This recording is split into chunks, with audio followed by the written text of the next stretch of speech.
Salutations people! Bienvenue sur Chrétien, mais pas que.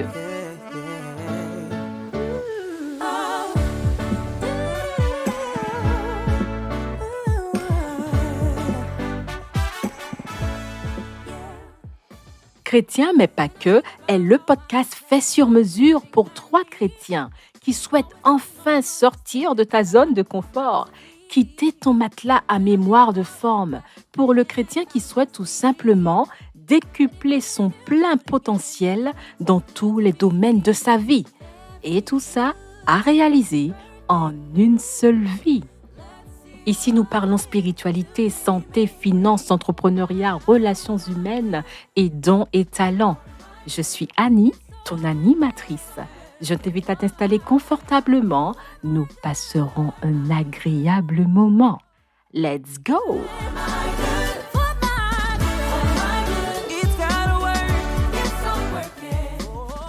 Dans Genèse 1, Dieu nous montre comment il a réalisé le plus gros projet jamais accompli par aucun être sur cette terre, par aucun autre dans le ciel.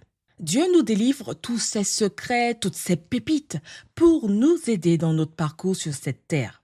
Nous avons tous eu des projets repoussés, voire des projets annulés, car manque d'organisation ou de connaissances. Nous allons aborder 4 étapes importantes pour réaliser un projet, en se basant sur la création du monde.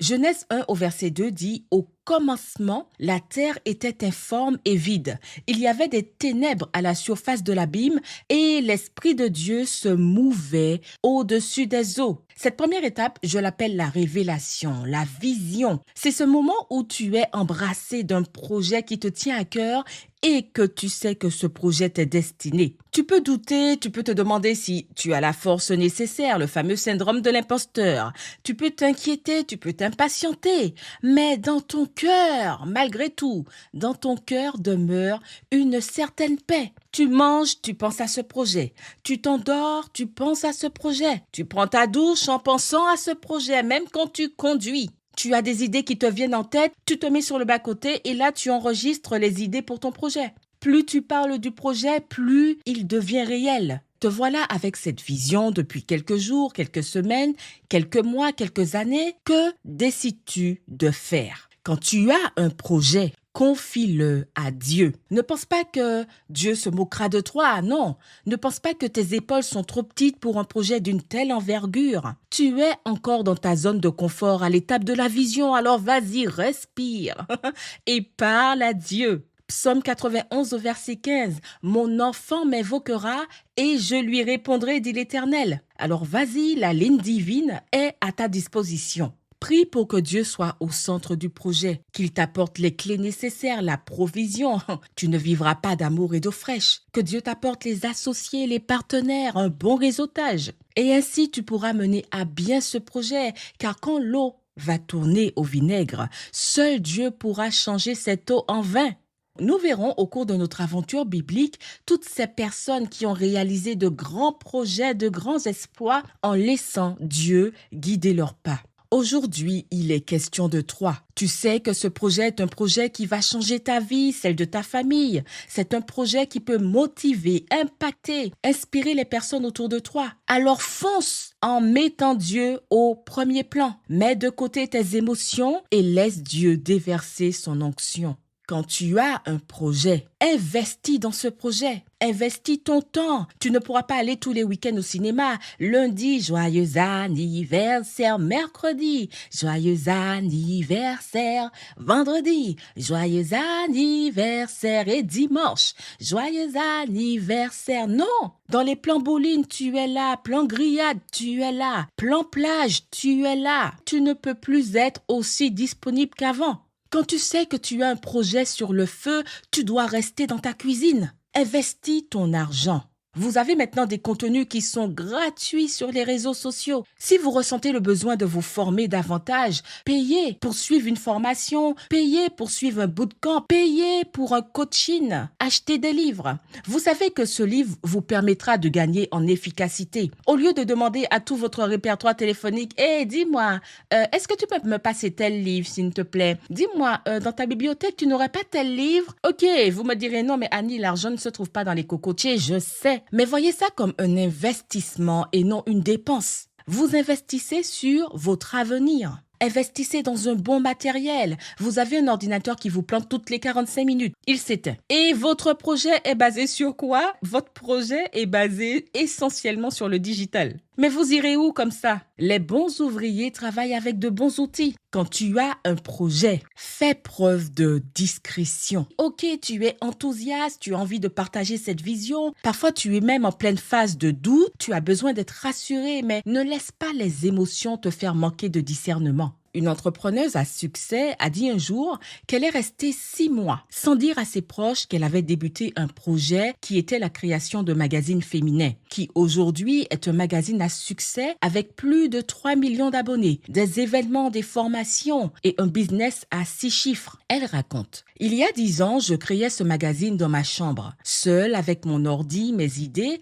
et cette envie profonde d'inspirer, de motiver, de montrer qu'une femme peut tout accomplir. J'ai lancé mon magazine et personne n'était au courant, pas même mes proches. Ils l'ont découvert 6 mois après, en même temps que tout le monde, lorsque j'ai fait la couverture de magazine. Au moment où j'étais déjà assise dans mon business et que j'en vivais. Ça a surpris et vexé certains, mais c'était la meilleure décision pour moi et pour mon projet. Tu as le livreur qui t'apporte ton colis, tu parles de ton projet. Tu es au centre commercial en train d'acheter tes concombres. Tu as le client à côté de toi, tu parles de ton projet. Tu es dans les transports, tu parles de ton projet. Tu es à la cave de ton immeuble, tu parles de ton projet. Tu ne pourras pas parler de ton projet à tout le monde. Sélectionne les oreilles capables d'entendre ton projet et les bouches capables de protéger ce projet. Quand tu as un projet, ton why sera ton mot d'ordre. Pourquoi ce projet te tient à cœur? Énumère toutes les raisons qui te poussent à réaliser ce projet.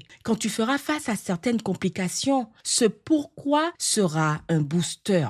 Après la révélation, la vision, vient l'étape de la planification. Ces grandes personnalités qui racontent leur success story ont commencé quelque part. Elles n'ont pas commencé lors d'une conférence de plus de 10 000 spectateurs. Certains ont commencé dans leur chambre, d'autres dans leur garage. On ne commence jamais à la fin, on commence toujours au début. Alors, dans cette étape, souvent, on est confronté à 2 extrêmes de personnalité.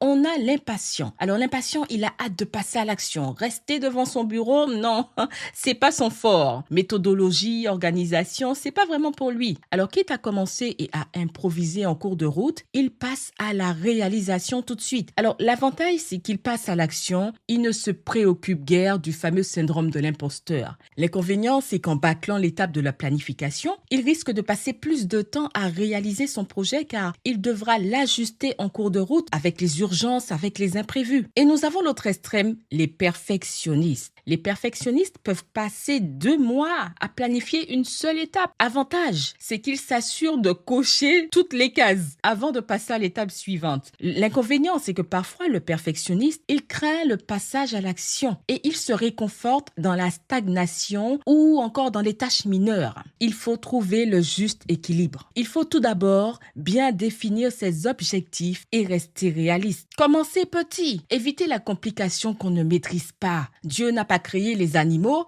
avant de trouver le lieu parfait pour qu'ils habitent. Dieu créa la terre, puis les animaux et l'homme. Ton projet doit avancer en croissance. Parfois, l'étape de la planification peut prendre plus de temps que la réalisation. Quand j'étais plus jeune, j'aimais organiser des randonnées, des journées plage, des soirées films. Mais ce que j'aimais organiser par-dessus tout, c'était les tournois de foot entre églises. Je les organisais avec mon cousin qui connaissait les équipes. Il nous fallait des semaines pour s'organiser, adresser les courriers aux églises, préparer le menu, les stands de vente, s'assurer de la présence des secouristes, réserver le stade municipal et bien sûr préparer les lots pour la cérémonie des remises de coupes. Alors j'utilisais un outil qu'on appelle le QQOQCCP. C'est un outil d'organisation, je vous le conseille. C'est le quoi, qui, où, quand, comment, combien. Ça vous aidera dans la planification du projet. projet. Passons à l'étape de la réalisation. C'est l'étape où on passe à l'action. Genèse 1, verset 3. Dieu dit que la lumière soit et la lumière fut.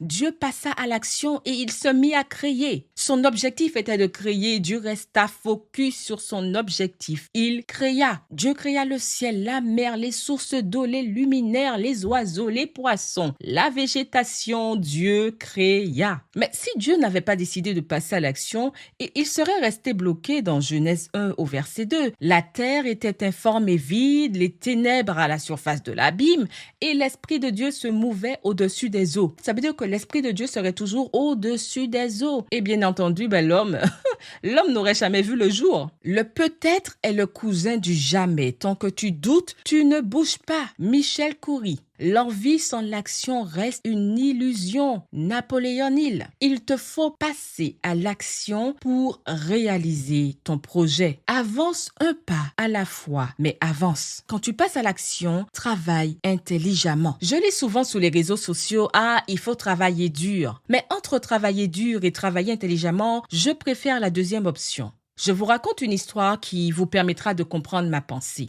Il s'agit d'un chef d'entreprise qui avait 2 salariés, tous 2 à compétences égales pour le poste qu'ils occupaient. Le premier travaillait dur, si bien qu'il fallait qu'il sorte toute sa connaissance, qu'il fasse toute une préparation pour accomplir une tâche. Il travaillait dur mentalement, physiquement, il travaillait dur. Le deuxième salarié était tout son contraire. Il n'était pas partisan du travailler longtemps, travailler dur. Non, moins il en faisait des tonnes et mieux il se portait. Un jour, le chef d'entreprise avait une tâche complexe qui devait être réalisée en un temps record. C'était un cas d'urgence. Que fit le chef d'entreprise? Il décida de confier ce projet au deuxième salarié, passer du plan A au plan Z avec stratégie et méthodologie. Dieu ne créa pas la terre en travaillant dur, mais en travaillant intelligemment. Il commença par créer la terre, puis il sépara les eaux, il sépara la mer. Il remplit le ciel d'étoiles, de luminaires, d'oiseaux. Il remplit la mer de poissons. Il suffit de regarder la beauté de nos fonds marins. Dieu ne mit pas les poissons dans l'océan avant la mer. Dieu ne créa pas les animaux avant la végétation. Dieu, à chaque étape de la création, il fit un bilan. Dieu dit que la lumière soit et la lumière fut. Dieu vit que la lumière était bonne. La terre produisit de la verdure. Dieu vit que cela était bon. Puis Dieu dit, faisons l'homme à notre image. Dieu vit tout ce qu'il avait fait et voici, cela était très bon. Parfois, dans l'étape de la réalisation, disons-le, on peut prendre certaines décisions sous l'emprise de la colère. Et ce bilan nous permet d'éviter le pire en fin de projet. Puis vient l'étape de la concrétisation. Youhou! Alors dans cette étape, l'objectif est atteint. Alléluia! Il est bien de faire une introspection sur ses forces, ses faiblesses, les leçons de vie à tirer à travers ce projet. Célébrez vos victoires, petites soient-elles. Célébrez. J'ai toujours eu pour habitude de célébrer chaque accomplissement dans ma vie. Alors je ne parle pas des célébrations avec des milliers de personnes. Oh non! Oh non, non, non. Je parle de cette célébration que tu fais en petit comité, en famille ou seul. Eh oui, tu as signé un contrat de travail, célèbre. Tu as été retenu sur un logement, célèbre. Tu as enfin eu ton permis, célèbre. Tu es enfin propriétaire, célèbre. Tu as lancé ta boutique en ligne, célèbre. Tu as réussi à ton examen, yes, célèbre. Tu as enfin passé cet examen médical que tu repoussais depuis 3 ans, célèbre. Si vous ne célébrez pas vos victoires, vous allez célébrer quoi? Vos échecs? Même avec un verre d'eau et une rondelle de citron vert, seul avec Dieu et ta joie, célèbre. Dieu acheva au 7e jour son œuvre qu'il avait faite et il se reposa. Synchronisation, people, synchronisation pour que ce que je dis soit compris. Ok.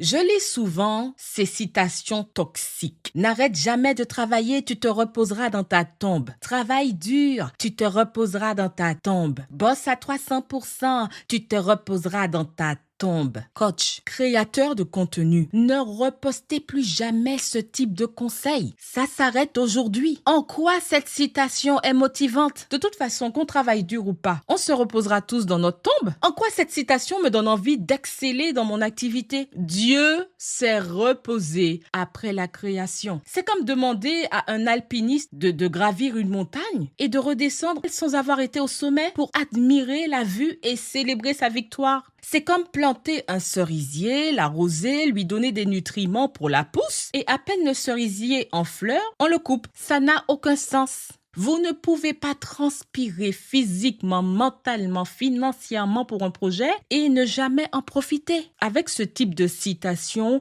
vous vivrez frustré. Le repos est essentiel. Un bon repos évite l'épuisement physique et mental, on le sait tous. Dieu a pris 6 jours pour créer la terre. C'est aussi faire preuve de patience. Il pouvait tout faire en 1 seconde. Terre, je t'appelle à l'existence. Mais non, Dieu a voulu montrer l'exemple, nous montrer la meilleure façon de réaliser un projet. Dieu crut en son projet et avança un jour à la fois. Theodore Roosevelt a dit « Croyez que vous pouvez le faire et vous aurez fait la moitié du chemin. » Dieu de la royauté céleste a dit « Tout ce que vous demandez dans vos prières, croyez que vous l'avez reçu et cela vous sera accordé. » Crois en ta vision, planifie avec conviction, réalise avec détermination, puis célèbre avec joie et action de grâce.